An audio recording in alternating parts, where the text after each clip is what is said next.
Vamos a tener el tiempo de la palabra del Señor. Voy a invitarle que abran sus escrituras en el libro de Primera de Pedro, capítulo 4. Hemos estado estudiando este libro del apóstol Pedro y bueno, ya creo que tenemos un contexto bastante amplio de lo que el Señor ha puesto en su palabra en este libro acerca de esa esperanza viva que tenemos nosotros como hijos de Dios, que es la venida de nuestro Señor Jesucristo, la resurrección de los muertos, la vida que el Señor nos ha regalado, que ha rescatado a un pueblo para Él, que pueda darle gloria, pueda darle honra, ese pueblo que está puesto para justamente anunciar las virtudes de aquel que nos ha rescatado. Hemos visto también el capítulo 3 cómo el Señor igual nos pone en una situación en la cual hay momentos de dificultades, de persecución, momentos en los cuales también sufrimos muchas adversidades, pero aún así el Señor es fiel con cada uno de sus hijos. Vamos a pasar allá al capítulo 4 de este libro y tenemos aquí un pasaje muy bonito, muy interesante y muchas veces nosotros ya cuando estamos en el camino del Señor siempre nos preguntamos, ¿es tu voluntad? ¿Tu voluntad, Señor, que yo haga esto, que yo haga aquello? ¿Cuál es tu voluntad, Señor? ¿Qué es lo que tú quieres en mi vida? ¿Qué es lo que quieres hacer conmigo? Y quizás es una pregunta latente a lo largo de nuestra vida y creo que es buena y saludable que nos hagamos esa pregunta, porque eso demuestra que nosotros estamos anhelando agradar a nuestro Dios, que estamos anhelando darle gloria, darle honra. Y quizás en muchas de las oportunidades que nos preguntamos esto, tenemos esa percepción, ese sentimiento de estar un poco confundido o un poco quizás desorientado hacia dónde es lo que nosotros debemos caminar o debemos hacer. Y en este pasaje vamos a encontrar cosas muy elementales de lo que el Señor quiere con nuestra vida, pero que a veces nosotros como seres humanos pasamos por alto o simplemente lo damos por sentado y no lo analizamos en profundidad. Voy a compartir aquí pantalla. Primera de Pedro capítulo 4, del versículo 1 al 11, vamos a dar lectura. Dice así la palabra del Señor. Déjeme hacer un poquito más grande para que así tengamos misericordia de nuestros hermanos. Así. Y que podamos verlo todos bien. ¿Ok? Ahí está. Puesto que Cristo ha padecido por nosotros en la carne, vosotros también armaos del mismo pensamiento, pues quien ha padecido en la carne terminó con el pecado, para no vivir el tiempo que resta en la carne, conforme a las concupiscencias de los hombres, sino conforme a la voluntad de Dios. Baste ya el tiempo pasado para haber hecho lo que agrada a los gentiles, andando en lascivias, concupiscencias, embriagueces, orgías, disipación y abominables idolatrías. A estos les parece cosa extraña que vosotros no corráis con ellos en el mismo desenfreno de disolución y os ultrajan. Pero ellos darán cuenta al que está preparado para juzgar a los vivos y a los muertos, porque por esto también ha sido predicado el Evangelio a los muertos, para que sean juzgados en carne según los hombres, pero vivan en espíritu según Dios. Mas el fin de todas las cosas que se acerca, sed pues sobrios y velad en oración, y ante todo tened entre vosotros ferviente amor, por el amor, porque el amor cubrirá multitud de pecados. Hospedaos los unos a los otros sin murmuraciones, cada uno según el don que ha recibido. Ministrelo a los otros como buenos administradores de la multiforme gracia de Dios. Si alguno habla, hable conforme a las palabras de Dios. Si alguno ministra, ministre conforme al poder de Dios que Dios da, para que en todo sea Dios glorificado por Jesucristo, a quien pertenecen la gloria y el imperio por los siglos de los siglos. Amén. Bien, tenemos aquí en este pasaje cosas muy interesantes y en los primeros versículos vemos, dice, pues, puesto que Cristo ha padecido por nosotros en la carne. Fundamento de toda nuestra fe, de todo lo que nosotros sabemos, conocemos. Es algo que ya nosotros como hijos de Dios entendemos, que el Señor Jesús sufrió adversidad, sufrió muerte, sufrió dolor. Y aquí nos dice algo muy interesante. Vosotros también armaos del mismo pensamiento. ¿De cuál pensamiento está hablando? Está hablando justamente del pensamiento que tuvo Cristo al morir en la cruz por todos nosotros. Armaos de ese mismo pensamiento, pues quien ha padecido en carne terminó con el pecado. ¿Cuál era el objetivo de Cristo? ¿Cuál era el objetivo del Señor Jesús al morir en aquella cruz? Su objetivo era rescatarnos, era librarnos de la condenación, pero también al mismo tiempo el objetivo era terminar con esa rebelión que era del hombre, de la humanidad con Dios, de ese pecado, de ese alejamiento que tiene el ser humano con Dios, de allanar el camino y crear un puente, si se puede decir, para que el ser humano pueda acercarse a Dios. Aquel que ha padecido la carne terminó con el pecado, pero hay un propósito. Dice aquí, para no vivir el tiempo que resta en la carne, para no vivir el tiempo que resta en la carne conforme a las concupiscencias. Entonces, ¿qué es lo que nos dice acá? Nosotros debemos tener ese mismo pensamiento que tuvo Cristo, que tuvo el Señor al ir a morir en la cruz del Calvario, pero con el propósito, con el objetivo de vivir este tiempo que nos resta en la carne, este tiempo mortal en el cual no sabemos cuándo vamos a morir, pero hasta el día de nuestro último aliento. Dice que vivir en el tiempo que resta, para no vivir el tiempo que resta en la carne, conforme a las concupiscencias de los hombres, sino conforme a la voluntad de Dios. Ahora, ¿qué significa concupiscencia? Palabra de un lenguaje un poco más antiguo, ¿no? No es griego, no es inglés, no es quechua, no es otro idioma, es simplemente una palabra castellana o una palabra español o de nuestro idioma, solo que es un poquito más antigua, ¿no? Y simplemente para no alargar mucho, podemos traducir o podemos usar un sinónimo que es los deseos, ¿no? Conforme a los deseos de los hombres, conforme a los malos deseos de los hombres, no solo los deseos en general, sino los malos deseos que los hombres tienen.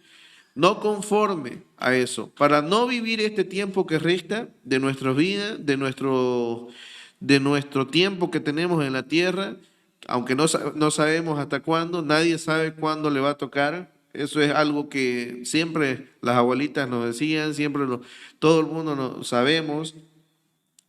Puede estar luchando una persona con COVID y aún así pasar y sobrevivir, pero alguien que no tiene esa enfermedad que ahora está sufriendo muchas personas, puede pasar y venir y chocarse y simplemente hasta ahí fue. El otro día iba por la doble vía y íbamos cruzando ahí el Quinto Anillo y un señor que estaba cruzando la calle fue y chocó una moto, la moto se desestabilizó, pero no se cayó, pero el hombre sí se cayó. Y el auto que iba enfrente frenó de golpe, frené yo de golpe y todos frenamos, ¿no? Pero que creo que estuvo a medio metro de pisarlo al señor que se cayó porque cruzó mal, con mucha imprudencia, la avenida. Y a Dios gracias, los que estábamos viniendo ahí detrás, no veníamos fuertes, estábamos recién empezando a querer avanzar el semáforo por el semáforo. Entonces, fue un accidente con suerte, como se dice, ¿no? Un accidente que no pasó a mayores. El señor se levantó y se fue caminando, pero la caída que tuvo creo que le hizo recordar muchísimas cosas toda su vida en un segundo, como a veces igual se dice. Pero nadie sabe hasta dónde tenemos los días contados. Y aquí lo que nos dice este pasaje es para no vivir el tiempo que resta en la carne. Y el tiempo que nos resta, aunque no sabemos cuánto es, ese tiempo que tenemos en esta tierra, en este tiempo, no vivamos conforme a esos malos deseos, según las personas o según los hombres, según la sociedad, según el mundo tiene, sino que aquí hay un contraste, ¿no? Sino más bien vivamos conforme a la voluntad de Dios. Tengamos ese pensamiento que Cristo tuvo en la cruz, que Cristo tuvo a la hora de ir y morir en la cruz del Calvario, para que hoy día nosotros ya no vivamos conforme a esos malos deseos. Más bien, vivamos conforme a lo que Dios quiere, conforme a su voluntad. Pero ¿cuál es la voluntad de Dios? ¿Qué es lo que Dios quiere para mi vida? Muchas veces esperamos una respuesta bastante reveladora, como si alguien viniera del futuro, como esos memes o esos videos un poco graciosos que venían desde el futuro y venían y le decían a su yo del pasado y le decían, mira, el 2012 ya pasó la etapa de los zombies, ¿acaso viene también los zombies? No solamente es la pandemia. Y bueno, es un video que estuvo rondando por ahí, pero muchas veces esperamos un mensaje demasiado revelador, así como que viniera algo del futuro y nos va a decir qué es lo que tenemos que hacer, qué plan detalle a detalle es lo que tenemos que hacer. En algún momento puede darse esa situación, sí. Lo vimos en las Escrituras, por ejemplo, en el tiempo del nacimiento de Jesús, cómo Dios fue revelando paso a paso lo que debían hacer María, José, cuando estaban siendo guiados al Señor. El Señor reveló por sueños a José lo que debía hacer con María, porque realmente humanamente era muy difícil tomar una decisión porque su prometida quedó embarazada y como hombre, como persona, lo, lo que le pasa por la mente es que su prometida la engañó. Su prometida cometió un pecado y la ley decía que había que denunciar y había que matar a esa mujer. Pero más allá de eso, el Señor reveló a José que debía casarse, que no debía tener miedo con lo que estaba sucediendo, que lo que estaba sucediendo en sus vidas. Reveló paso a paso. También reveló a otros guiándolos en el camino y como por ejemplo los sabios que vinieron de lejos y también después cuando José ya recibe la orden de que tenía que irse del lugar porque querían matar al niño, ¿no? Querían matar a Jesús y se van a Egipto. Entonces vemos que Dios de una u otra forma, en momentos excepcionales de nuestra vida, sí nos revela específicamente cosas acerca de lo que debemos hacer en algunas situaciones. Son situaciones excepcionales y Dios lo ha hecho en la antigüedad. Pero es una de las pocas situaciones en las cuales Dios nos habla. Muchas veces anhelamos y esperamos ese tipo de situaciones y es loable, porque queremos queremos ver, queremos percibir de manera un poco más tangible lo que es la guía de nuestro Señor. Pero si nosotros encontramos o leemos mayormente las Escrituras, vemos que la voluntad del Señor justamente está ahí. Hay una voluntad del Señor que es preceptiva, una voluntad que está escrita, que es demasiado clara y obvia. Y a veces nos vamos por lo que no es obvio y lo que no es claro. Nosotros tenemos a nuestra mano la voluntad del Señor. Tenemos a nuestra mano las cosas que Dios quiere que hagamos. Pero muchas veces no lo damos, no le prestamos mucha atención. ¿Cuál es la voluntad del Señor en nuestra vida? Que ames a tu prójimo como a ti mismo. ¿Cuál es la voluntad del Señor para tu vida? Que respetes a tus padres, que honre a tu padre y a tu madre. ¿Cuál es la voluntad del Señor para mi vida? Que enseñe a mis hijos los caminos de Dios. ¿Cuál es la voluntad del Señor en mi vida? Que predique la palabra, que enseñe a otros su camino. Hay elementos en la Escritura que son tan claros y muchas veces pasamos esa voluntad preceptiva por alto y la tenemos ahí, la tenemos a la mano. ¿Queremos conocer la voluntad de Dios en nuestra vida? Comencemos por ahí. Comencemos por lo claro, por lo obvio, por lo tangible que tenemos a nuestro alcance. Para no vivir el tiempo que resta en la carne conforme a las concupiscencias o los malos deseos de los hombres, sino conforme a la voluntad de Dios. Versículo 3 dice, baste ya el tiempo pasado para haber hecho lo que agrada a los gentiles, andando en lascivia, concupiscencias, embriagueces, orgías, disipación y abominables idolatrías. A estos les parece cosa extraña que no corráis con ellos en el mismo desenfreno de disolución y os ultrajan. ¿Cómo nosotros podemos tener o podemos entender mejor la voluntad del Señor? Una de las formas más sencillas es simplemente alejándonos de las cosas que no le agradan a Dios y que le agradan a los hombres.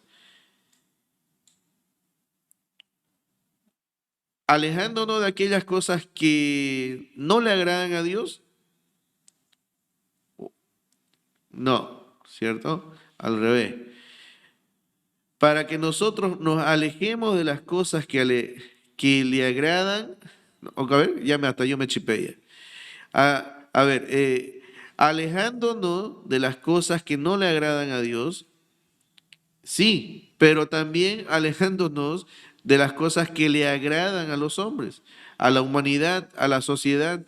Muchas de esas cosas son agradables para la sociedad, son agradables para los hombres, pero muchas de esas cosas no le agradan a Dios. Y aquí tenemos una lista de varias cosas, ¿no? De varias cosas que la sociedad, la humanidad a veces ama y persigue. Y parece tonto o parece loco o parece fuera de sí aquellos que quizás no van en la corriente, no van en el mismo sentido.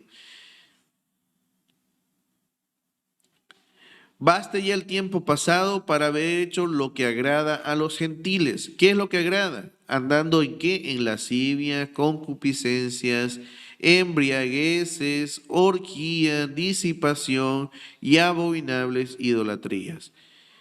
A estos les parece cosa extraña que vosotros no corráis con ellos en el mismo desenfreno de disolución, y hay una consecuencia, ¿no?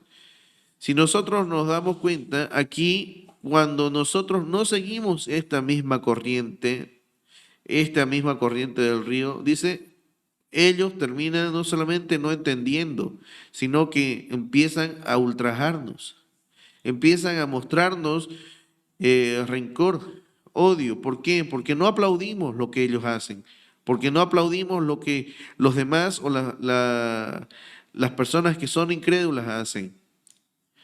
Y aquí entran muchas cosas que no se mencionan aquí, ¿no? Obviamente, pero en nuestro contexto actual, en nuestro contexto cercano, aquí en nuestra sociedad, ¿qué cosas pueden ser de este estilo que nosotros quizás no aplaudimos, que no corremos hacia ellos de la misma manera? ¿Cómo no vas a participar de tal fiesta o tal cosa? ¿Cómo no vas a comprar tu casaca? ¿Cómo no vas a comprar tu entrada a tal o cual concierto? ¿Cómo no vas a comprar tal o cual cosa? No sé, pero hay muchísimas cosas, ¿no? Que aquí en nuestro contexto pueden darse. ¿Cómo no vas a ir caminando hasta tal lugar para adorar a, a tal o cual estatua, ¿no? Eh, son cosas que parecen extrañas y para ellos, y créanme, es incomprensible porque no tienen los ojos abiertos. Es incomprensible y por tal motivo muchas veces se sienten ofendidos cuando no se participa de este tipo de actividades y terminan eh, repudiándonos, terminan incluso llegando a agredir a aquellos que no participan de de este mismo sentir, de estos mismos deseos. Pero aquí lo que nos dice el Señor es que vivamos conforme a la voluntad de Dios, a lo que a Él le agrada, y no a lo que le agrada a los hombres. Y aquí vamos a pasar a a este otro pasaje que un poquito bueno, no me siento menos teólogo que, que, que por no haber entendido muy bien este pasaje, pero aquí nos muestra en los siguientes versículos, dice, versículo 6. No, el versículo 5 dice, pero ellos darán cuenta a los que están preparados para jugar a los vivos y a los muertos. Y el versículo 6 dice, porque por esto también ha sido predicado el evangelio a los muertos, para que sean juzgados en la carne según los hombres, pero vivan en espíritu según Dios. Mas el fin de todas las cosas se acerca. Sed pues sobrios y velad en oración. Y ante todo, tened entre vosotros ferviente amor, porque el amor cubrirá multitud de pecados. Wow, cuando me encontré este versículo dije, ¿cómo? A ver, a ver, ¿qué? Igual que ustedes, ¿no? Igual la misma expresión, ¿no? Leemos este pasaje y dice, porque también ha sido predicado el evangelio a los muertos. ¿A los muertos? A ver, se fue al cementerio, o se fue al inframundo. ¿Qué es lo que pasó aquí? A ver, lo volví a leer una y otra vez, porque por esto también ha sido predicado. Primero dice que en tiempo pasado, ha sido predicado el evangelio a los muertos, algo que ya se hizo, algo que ya se hizo. Ha sido predicado el evangelio a los muertos. ¿A los muertos? A ver. ¿A los muertos una vez más? Sí, a los muertos, así dice. A los muertos para que sean juzgados en la carne según los hombres. ¿Cómo puede ser esto posible? ¿Acaso nosotros o el Señor Jesús se fue y predicó allá en el inframundo? ¿Qué? Y me rondó muchísimo la cabeza. Busqué algunos comentarios bíblicos y para sorpresa mía, ninguno de los grandes comentaristas está de acuerdo en la interpretación que se da. Juan Calvino, Spurgeon, he leído varios y muchos de ellos dan diferentes tipos de interpretación. A ver, yo quiero compartir aquí uno que tengo aquí anotado de un comentario. Dice así. del comentario de Spurgeon, un gran predicador en la antigüedad, bueno, en nuestro siglo moderno también, pero no tan antiguo. Primera de Pedro 4, 5 al 6, ¿quién le dará cuenta? ¿Quién le dará cuenta que esté listo para juzgar a los vivos y a los muertos? Porque por esta causa fue que él vivo según Dios en el Espíritu. Ay, pero no estoy leyendo bien acá, no puedo ver. Ahora sí. Porque por esta causa fue que él vivo según Dios en el Espíritu. Este es un pasaje muy difícil para exponer, pero supongo que el significado es que el Evangelio fue predicado a los santos que habían sido llamados a morir por el amor de Cristo y que les predicaba por esta misma razón que mientras que ellos juzgados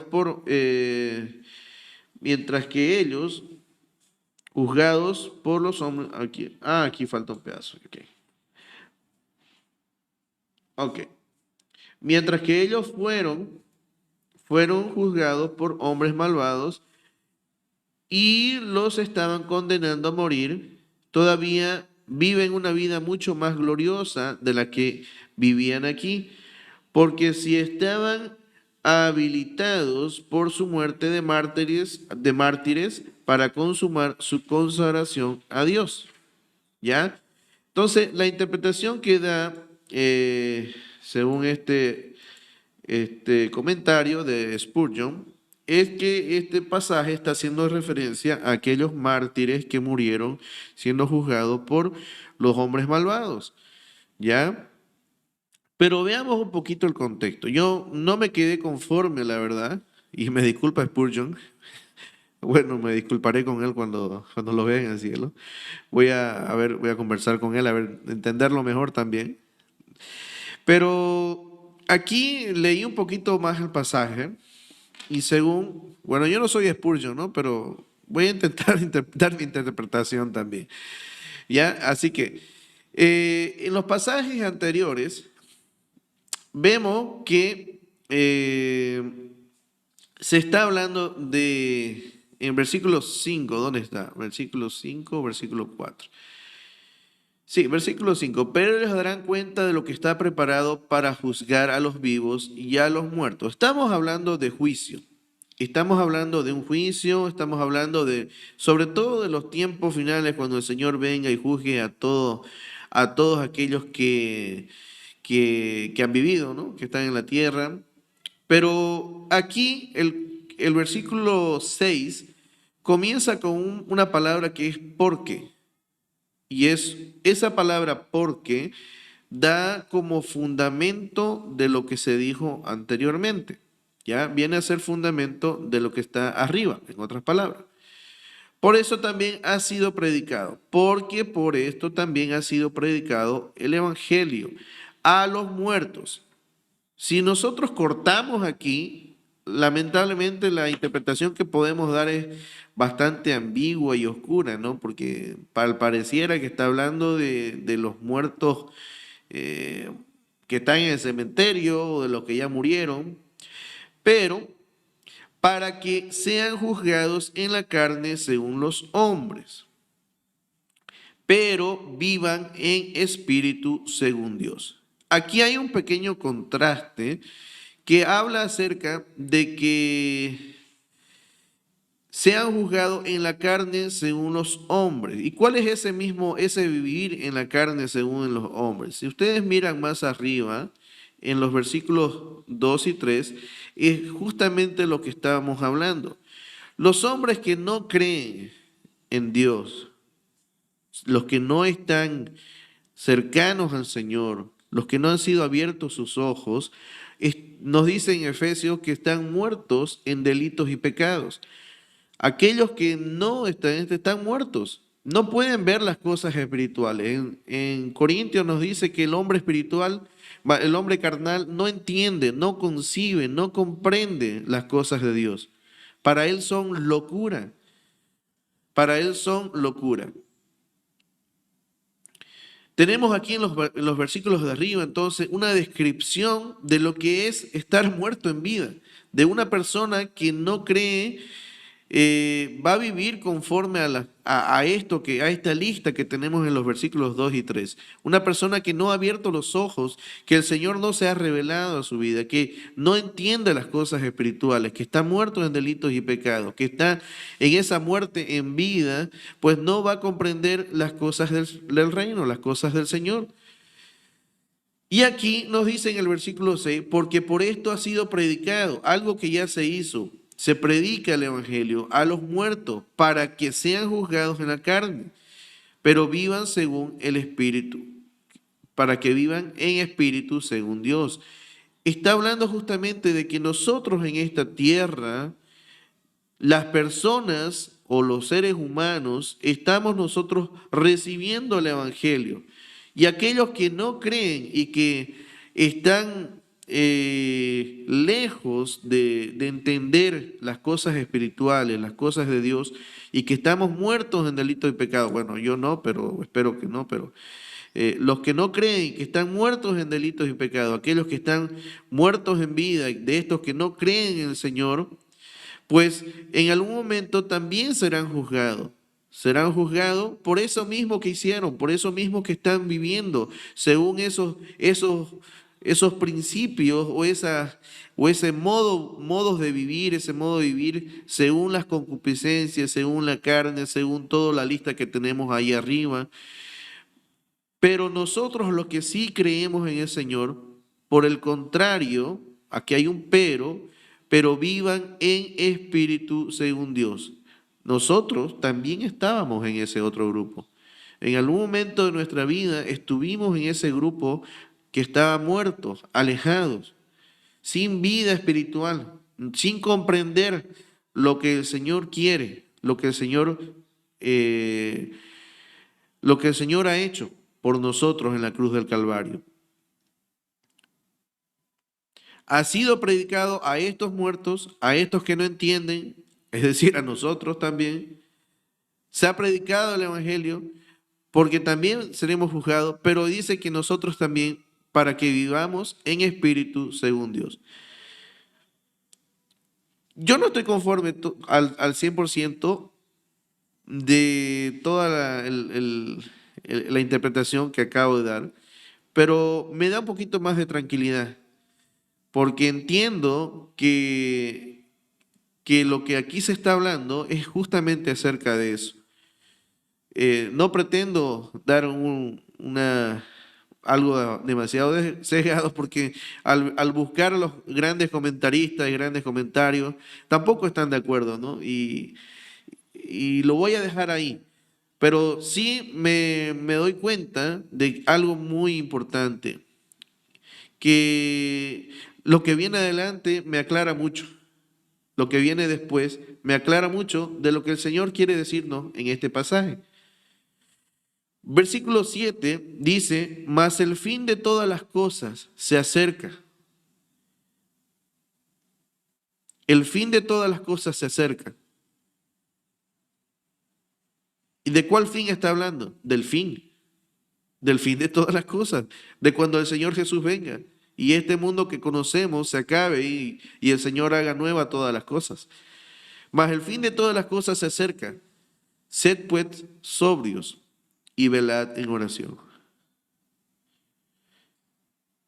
Y ante todo, tened entre vosotros ferviente amor, porque el amor cubrirá multitud de pecados. El fin de todas las cosas se acerca. ¿Y cuándo escribieron este libro? Aproximadamente hace casi 2000 años atrás, en el primer siglo. Y ellos vivían creyendo firmemente que el fin se acercaba. Y eso les llevó a tener una vida más piadosa, una vida piadosa, una vida de oración, una vida de velar. Ellos creían que en cualquier momento, firmemente creían, si ustedes leen el Nuevo Testamento, Ellos creían firmemente que el Señor iba a regresar en cualquier momento para ellos. El fin de todas las cosas se acerca. Sed pues sobrios y velad en oración. Ese es el consejo del apóstol Pedro a aquellos a quienes escribió la carta de Pedro. Vivieron de esa manera. Ahora, nosotros en nuestra actualidad, ¿cuál es nuestro estilo de vida? ¿Refleja esto, que esta misma actitud, creyendo que el Señor vuelve en cualquier momento?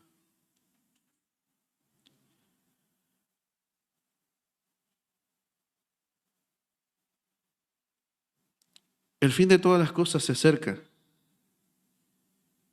Créanme que es verdad. Y, para una muestra, un botón, dicen, ¿no?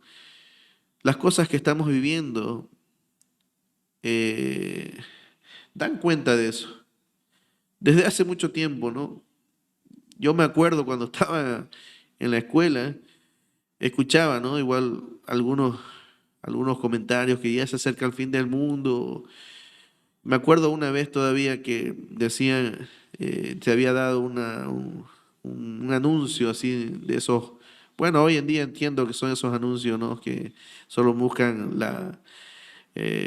llamar la atención y todo eso, pero dieron un anuncio de que se iba a acabar el fin del mundo, llega el fin del mundo, va a ser el fin del mundo, ya está dicho, ya llegó la fecha, está aquí la fecha, el fin del mundo, 29 de junio. ¿Cómo? La fecha de mi cumpleaños era. Y yo era asustado ahí. ¿Qué? ¿Cómo pues? ¿Por qué tiene que ser en mi cumpleaños? Pero hoy en día, quizás en las redes sociales y todo eso, después de tanto que se habla de que el fin está cerca y todo eso, eh, quizás lo hemos tomado muchas veces como algo que está lejano, de algo que quizás sí está,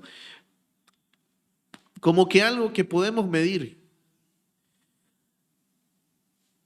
Mucha de la escatología de los últimos tiempos busca medir los tiempos y no culpo ni tampoco eh, creo que del todo esté mal, pero muchas veces la actitud de la teología escatológica en nuestros tiempos busca justamente medir los tiempos de cuándo va a ser y está direccionado a eso.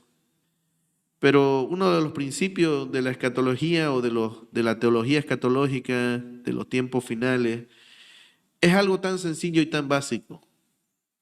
El Señor vuelve. ¿Cuándo? No lo sabemos. Ni siquiera el Señor Jesús bueno, el Señor Jesús lo mencionó y dijo, nadie sabe el día ni la hora.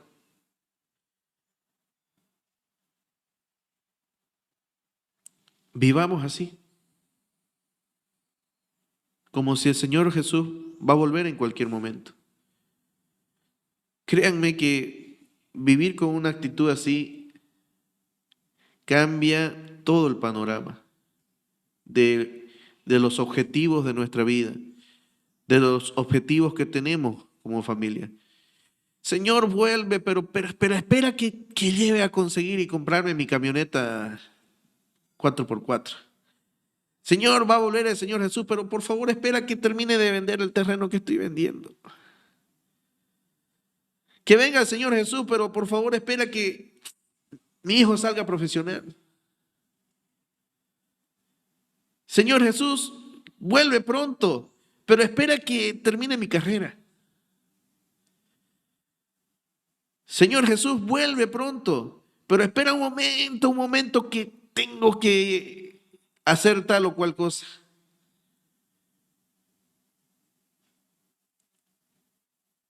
Los cristianos del primer siglo, me imagino que no todos, pero en las escrituras podemos ver que la actitud con la cual ellos afrontaron esta temática es que ellos estaban firmemente conscientes de que el Señor Jesús podía volver en cualquier momento.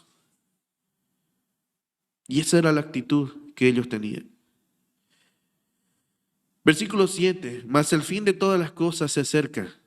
Sed pues, ¿qué cosa nos da? Nos dice aquí, sed sobrios y velad en oración.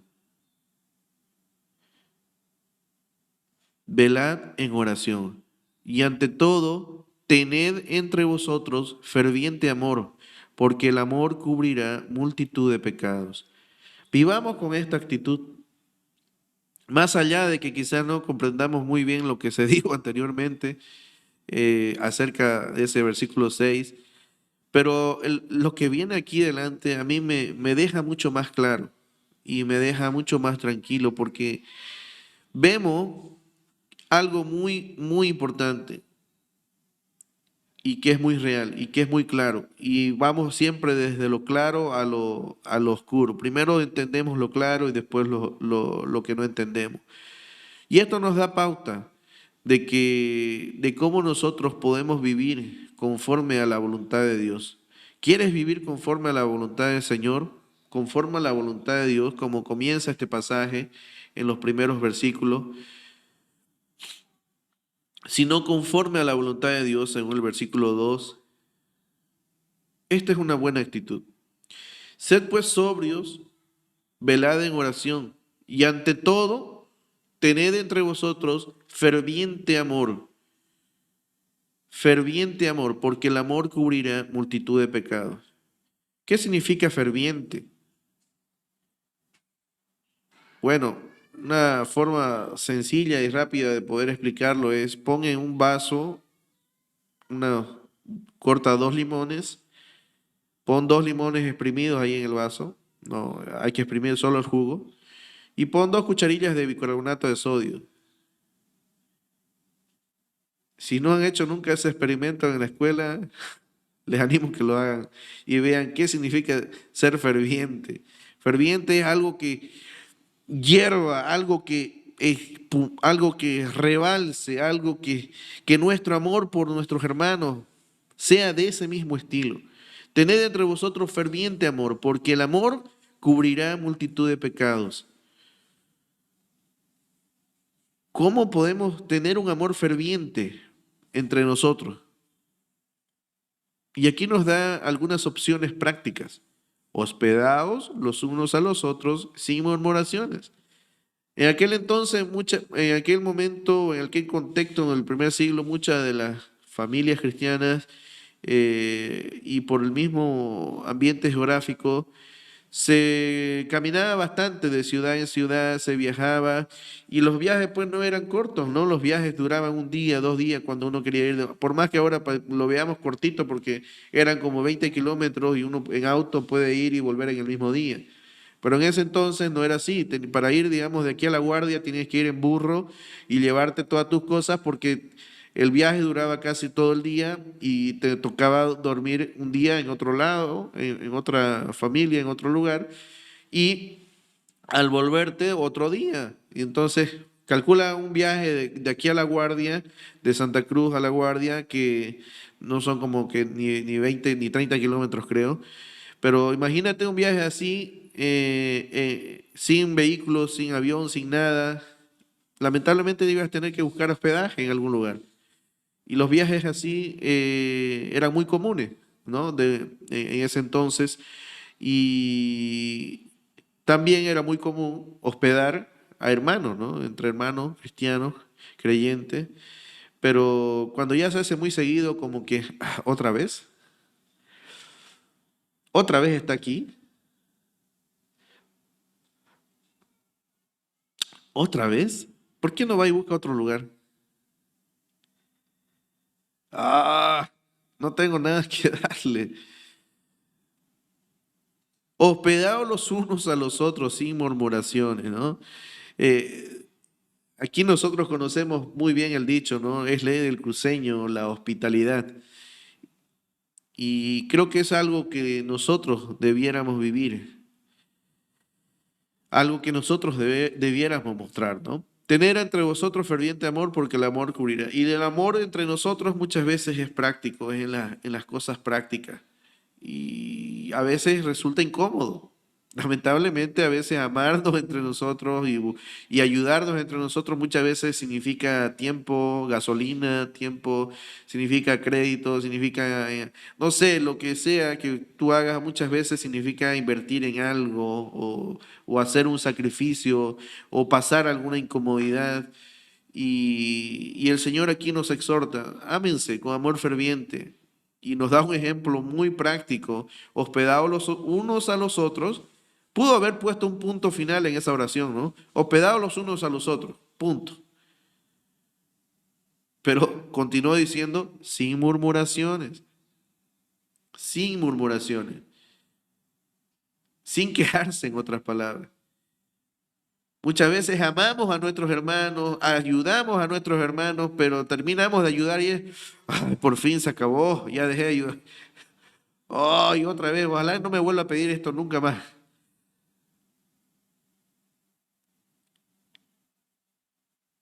Entonces, aquí vemos una forma práctica en la cual nosotros mostremos el amor el uno por el otro. Cada uno según el don que ha recibido, ministrelo a otro. ¿Cómo podemos hacer vivir en la voluntad del Señor? Bueno, sencillo, según este último versículo, y aquí ya voy terminando.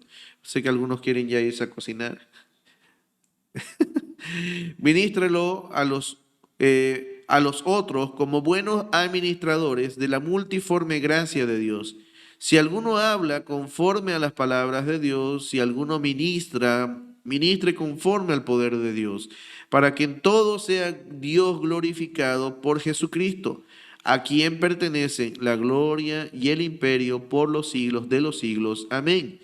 ¿Queremos vivir en la voluntad del Señor, en la voluntad de Dios? Pongamos al servicio de los demás nuestros dones.